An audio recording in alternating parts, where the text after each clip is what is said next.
नमस्कार दोस्तों। आज मैं आप लोगों को सुनाने वाला हूँ कहानी रस्सी का जादू। इससे पहले आप लोग हमारे चैनल पर नए हो तो प्लीज़ चैनल को लाइक कर दीजिए और चैनल को सब्सक्राइब कर दीजिए। चैनल का नाम है हमारे चुनमुन टीवी 5638। सुनिए कहानी। एक गांव में एक किसान रहता था।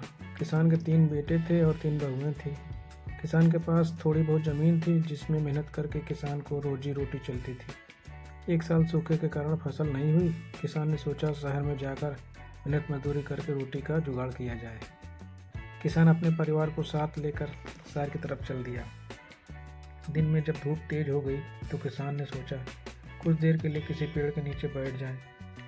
वे एक घनी छाया वाले बरगद के पेड़ के नीचे बैठ गए। किसान ने सोचा कि खाली बैठने से भला कोई काम कर लिया जाए। उसने अपने एक बेटे से कहा कि तुम जाकर जूट ले आओ। दूसरे बेटे से कहा तुम कहीं से सब्जी ले आओ। तीसरे बेटे से कहा तुम कहीं से खाने का बाकी सामान ले आओ। किसान ने अपनी बहुओं को भी काम पर लगा दिया। एक को कहा तुम पानी ले आओ, दूसरी से कहा तुम लकड़ी ले आओ, तीसरी से कहा तुम आटा गूंद लो। सब अपने अपने काम पर लग गए। जूट आने पर किसान रस्सी बनाने में लग गया। जिस पेड़ के नीचे वे बैठे थे उस पेड़ में एक दानव रहता था। दानव यह सब कुछ देख रहा था। उसे रस्सी के बारे में कुछ समझ नहीं आई। वह पेड़ के नीचे उतरा और किसान से पूछने लगा, आप इस रस्सी से क्या करोगे? किसान कुछ नहीं बोला, अपना काम करता रहा। दानव ने फिर किसान से पूछा, आप यह रस्सी क्यों बना रहे हैं? किसान ने कहा तुम्हें बांधने के लिए। यह सुनकर दानव डर गया और बोला, आपको जो कुछ भी चाहिए मैं देने को तैयार हूँ, आप मुझे छोड़ दीजिए। यह सुनकर किसान ने कहा, मुझे अभी तक एक बक्सा सोने का भरा हुआ दे दो तो मैं तुम्हें छोड़ दूंगा। दानव उसी समय एक बक्सा सोने से भरा हुआ ले आया और किसान से बोला, ये लो सोने से भरा बक्सा और यहाँ से चले जाओ। किसान ने सोने का बक्सा लिया और गांव की तरफ चल दिया। किसान के दिन अच्छे से कटने लगे। किसान के ठाट बाट देखकर उसके पड़ोसी ने इसके बारे में जानना चाहा तो किसान ने सारा किस्सा पड़ोसी किसान को बता दिया। पड़ोसी किसान लालच में आ गया।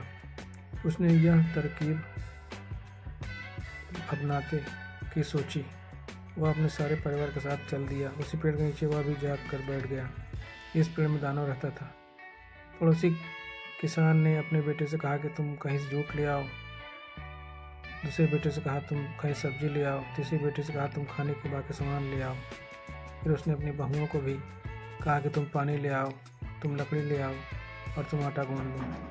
पर किसी ने भी पड़ोसी किसान की नहीं सुनी। सब अपने में ही मस्त थे। आखिर में किसान खुद ही सारा काम कर रस्सी बनाने में लग गया। दानव यह सब कुछ देख रहा था। कुछ देर बाद दानव किसान के पास आया और बोला, तुम यह रस्सी किस लिए बना रहे हो? किसान ने सोचा दानव डर गया है। किसान हंसते हुए बोला, तुम डर गए हो? ये रस्सी मैं तुम्हें बांधने के लिए बना रहा हूँ। इस पर दानव जोर जोर से हंसने लगा और बोला, तुम्हारा अपना परिवार तुमसे नहीं डरता है, मैं तुमसे क्यों डरूंगा? पहले अपने परिवार को बांध लो फिर किसी को बांधना। यह कहकर दानव पेड़ पर चढ़ गया।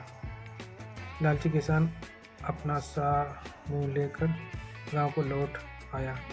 इसलिए आदमी को चाहिए कि वह पहले अपने परिवार को आज्ञाकारी बनाए, दूसरे से कोई उम्मीद करे। आई होप दोस्तों ये कहानी आप लोगों को पसंद आई होगी। अगर पसंद आई हो तो चैनल को लाइक करिए, चैनल को सब्सक्राइब करिए। मेरे चैनल का नाम है चुनमुन टीवी 5638। कहानी सुनने के लिए धन्यवाद दोस्तों। कल आपके लिए फिर एक नई कहानी के साथ हाजिर होंगे। हमें आज्ञा दीजिए। धन्यवाद।